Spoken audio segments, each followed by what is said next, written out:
Iran और America के बीच जारी तनाव के माहौल में तेहरान से एक बड़ी खबर सामने आई है। ईरान की राजधानी में स्थित supreme leader Ayatollah Ali Khamenei के मुख्यालय के पास कथित झड़प की रिपोर्ट्स ने राजनीतिक हलकों में हलचल बढ़ा दी है। ईरान के विपक्षी संगठन People's Mujahideen of Iran MEK ने दावा किया है कि सोमवार 23 फरवरी 2026 को Islamic revolutionary guard corps IRGC के साथ उनकी भीषण मुठभेड़ हुई है, जिसमें उनके 100 से अधिक लड़ाके मारे गए हैं या फिर हिरासत में भी लिए गए हैं।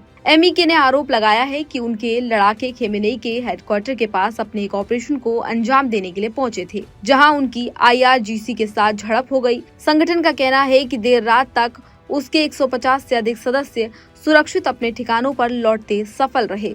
MEK का ये भी दावा है कि मारे गए और घायल लड़ाकों की सूची अंतर्राष्ट्रीय मानवाधिकार संगठनों को सौंपी जाएगी। संगठन के मुताबिक घटनास्थल पर 17 कैमरे एक्टिव थे, जिनमें से कुछ को निष्क्रिय कर दिया गया था। बता दें कि ईरान की सरकारी मीडिया की तरफ से भी ये रिपोर्ट दी गई थी, जिसमें कहा गया था कि MEK सदस्य जो हैं उनको कहीं न कहीं मुख्यालय पर पहुंचाने की कोशिश की जा रही थी। रिपोर्ट्स में कहा गया कि MEK के सदस्य खेमेनेई के मुख्यालय के पास पहुंचने की कोशिश कर रहे थे, लेकिन सुरक्षा बलों ने उन्हें पहले ही रोक दिया। रिपोर्ट के अनुसार ये घटना सुबह की नमाज के समय शुरू हुई और दोपहर तक झड़प जारी रही। एक अन्य रिपोर्ट में दावा किया गया कि MEK कथित तौर पर मोहतारी कॉम्प्लेक्स में घुसपैठ की कोशिश कर रहा था, जिसे समय रहते विफल कर दिया गया।